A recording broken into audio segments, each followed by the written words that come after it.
Un turista baja de un ferry en el puerto de Batí, en una isla griega del mar Jónico. Ha llegado convencido de pisar el lugar exacto donde terminó una de las historias más contadas de la humanidad, el regreso de un rey, 10 años de guerra y de mar. Frente a él, el agua tranquila de una bahía profunda, casas blancas trepando la colina, y un cartel que asegura, sin matices, que está en Ítaca. Lo que ese turista no sabe es que un grupo de profesores de Cambridge y de Aberdeen lleva más de 20 años tratando de resolver si se equivocó de isla. Ese debate no nació ayer, ni en un foro de Internet. Lleva más de un siglo cruzando la arqueología, la geología y la filología clásica, y en julio de 2026 volvió a encenderse con una publicación que cuestiona algo que se daba por hecho desde la antigüedad. La isla que hoy se llama Ítaca lleva ese nombre desde hace miles de años, pero la pregunta que todavía nadie puede responder con certeza total es si esa isla es el hogar de Odiseo que describió Homero. Para entender por qué esa duda sigue abierta, primero hay que entender algo incómodo sobre cómo se transmitió esa historia. La Odisea no se escribió con un mapa al lado. Se cantó, se recitó y se memorizó durante generaciones, antes de que alguien la pusiera por escrito, hacia el siglo VIII a.C. Cada descripción geográfica que aparece en el poema pasó por la memoria de decenas de narradores distintos, en una época sin cartografía y sin coordenadas. Si al final de este video entiendes por qué esa distancia entre el poema y la geografía real todavía divide a los especialistas, vas a entender también por qué es tan difícil poner nombre y apellido a un lugar mencionado en un mito de hace casi 3000 años. Ubiquemos el lugar en el mapa. La actual Ítaca está en el mar Jónico, frente a la costa occidental de Grecia, encajada entre otras dos islas mucho más conocidas por el turismo masivo. Al oeste tiene a Kefalonia, la más grande de las islas jónicas. Al sur, algo más lejos, está Zante. Hacia el continente, separándola de la región griega de Acarnania, se abre un canal de mar.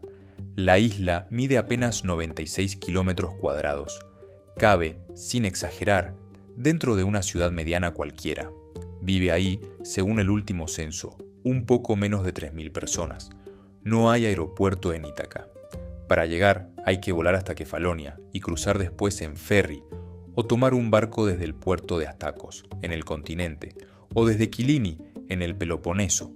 Esa cadena de traslados no es un detalle turístico menor.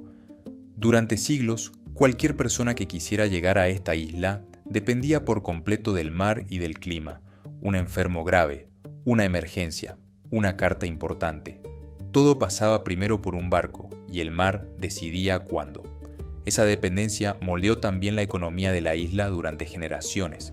Sin tierra llana suficiente para cultivos extensivos, buena parte de las familias vivió durante siglos del olivo, de la pesca y más adelante del dinero que enviaban desde el extranjero los hijos que emigraron a Australia o a Sudáfrica buscando trabajo. Hoy esa lógica no cambió tanto como parece. La isla depende del turismo de temporada para sostener el resto del año, y cualquier corte en las conexiones marítimas, una tormenta fuerte, una huelga de ferries, sigue afectando de inmediato al suministro de alimentos frescos y a la llegada de suministros médicos. Ahí está, de hecho, el punto de partida del problema que persigue a los historiadores desde hace más de 100 años. Desde la antigüedad, la tradición identificó esta isla con el reino de Odiseo. Ningún erudito clásico lo dudó seriamente durante siglos. El problema apareció cuando alguien empezó a comparar la geografía real de la isla con la descripción que el propio Odiseo le da de su patria al rey de los feacios, dentro del poema. Ahí, Homero pone en boca de su héroe una definición precisa. Su tierra es baja, está orientada hacia el poniente, y es la más alejada hacia el mar dentro de un grupo de islas vecinas, donde también están Zacinto y Same. La Ítaca actual no encaja con esa descripción punto por punto. Sus montañas se elevan, donde el poema pide llanura. Su costa mira hacia el amanecer, mientras que Homero describe una tierra vuelta hacia el poniente, y el título de isla más occidental del grupo pertenece a Kefalonia, no a ella. Durante generaciones, los filólogos intentaron resolver esta discrepancia apelando a la licencia poética. a errores de transmisión oral o simplemente a que Homero jamás pisó el lugar que describía. La incomodidad de fondo seguía ahí, intacta. Si un poema describe con tanto detalle un territorio y ese territorio no se parece al lugar que hoy lleva su nombre, algo nos cierra. A finales del siglo XIX, el mismo arqueólogo que había sacado a la luz las ruinas de Troya llegó también a esta isla buscando pruebas. Heinrich Schliemann exploró el norte de Ítaca convencido de que el palacio de Odiseo tenía que estar bajo tierra en algún punto concreto. No lo encontró. Décadas más tarde, el arqueólogo alemán Wilhelm Dörfeld llegó a una conclusión todavía más radical. Para él, la verdadera Ítaca homérica había que buscarla más al norte, en Lefkada, apoyándose en una lectura distinta de los versos que describen su posición respecto al continente. Durante el siglo XX, otros equipos siguieron intentándolo. En la colina de Pilicata, al norte de la isla, la Escuela Británica de Arqueología encontró en la década de 1930 muros y cerámica de época micénica, la misma época en la que se sitúa tradicionalmente la Guerra de Troya. Hubo entusiasmo real, parecía el primer indicio sólido, pero el asentamiento terminó abruptamente hacia el siglo XII a.C., y nunca apareció nada que pudiera identificarse sin dudas como un palacio real. Más al sur, en la garganta de Aetos, un equipo de la Universidad de Washington en San Luis, liderado por el profesor Sarantis Simeonoglu, retomó la búsqueda del palacio durante décadas, apoyándose en las hipótesis previas de Schliemann y de otros exploradores del siglo XIX. Tampoco hubo un hallazgo definitivo. Cada generación de arqueólogos llegaba con más tecnología y encontraba, básicamente, lo mismo que la anterior. Fragmentos, muros, nada que cerrara la pregunta. El silencio arqueológico duró generaciones, hasta que en 2005 un hombre que no era arqueólogo de profesión cambió por completo el tablero. Robert Bittlestone, empresario británico aficionado a la historia antigua, publicó un libro llamado Odiseo sin cadenas. Su propuesta era audaz. Según él, la verdadera Ítaca de Homero había que buscarla en Paliki, una península en el extremo occidental de Kefalonia, y no en la isla que hoy lleva ese nombre. La lógica de Bittlestone tenía sentido sobre el papel. Paliki mira hacia el poniente, es baja, a diferencia de las montañas del resto de Kefalonia, y queda en el punto más occidental de todo el grupo de islas que menciona el poema. Encajaba casi a la perfección con la descripción que Odiseo le da al rey Feacio, pero había un obstáculo grande, una isla, no una península. Así la describe el poema. Para que su hipótesis funcionara, Bittlestone necesitaba demostrar que hacia 1200 a.C., Paliki había sido de verdad una isla, separada de Kefalonia por un canal marino que después se rellenó a causa de terremotos y desprendimientos. De un plumazo, esa hipótesis convirtió una cuestión literaria en una cuestión geológica. Y ahí entró el profesor John Underhill, especialista en geociencias de la Universidad de Aberdeen. Durante más de 20 años, Underhill y su equipo perforaron el terreno de la bahía de Livadi, el punto exacto donde debería haber estado ese canal si la teoría de Bittlestone era correcta. Buscaron sedimentos marinos, restos de conchas, cualquier evidencia física de que el mar hubiera cruzado alguna vez ese tramo de la península. Sacaron testigos de roca, de varios metros de profundidad, capa arcillosa tras capa arcillosa, y los enviaron al laboratorio para fechar cada estrato con precisión. La respuesta que fueron encontrando, capa por capa, complicó todo. No apareció ningún canal, ni en la época de la Guerra de Troya, ni siquiera en tiempos del geógrafo griego Estrabón, siglos después, cuando ese mismo autor antiguo había escrito que en el istmo más estrecho de Kefalonia, el mar a veces cubría la tierra de lado a lado. La geología no encontraba ningún rastro de esa inundación. La teoría que había devuelto la esperanza a toda una generación de investigadores parecía condenada a chocar con la misma pared contra la que había chocado todo el mundo antes. Suscríbete si te está gustando este tipo de historias, porque quedan muchas más islas y territorios como este por recorrer. Y volvamos a Grecia, porque ahí la historia todavía no había terminado de complicarse.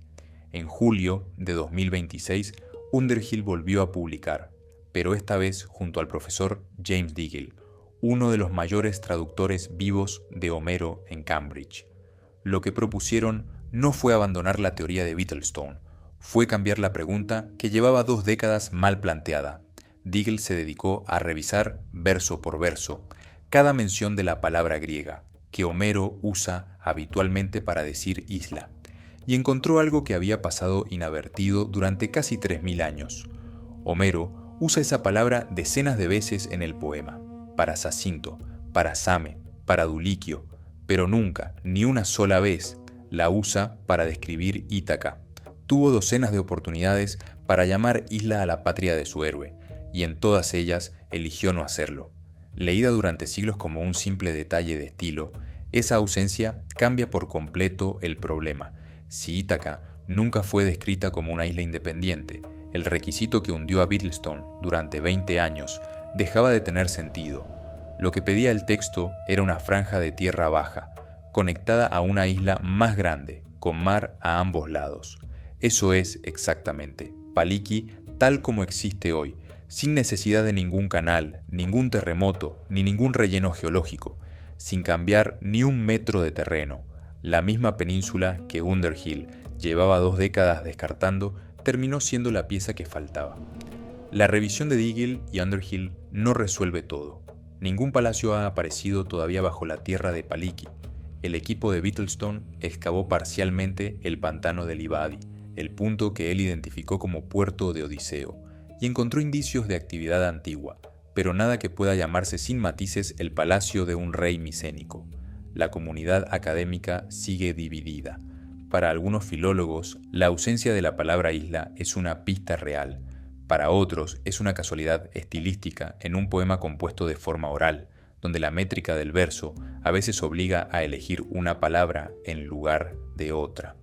Mientras tanto, en la isla que hoy se llama Ítaca, la vida siguió sin esperar el veredicto de ningún comité universitario.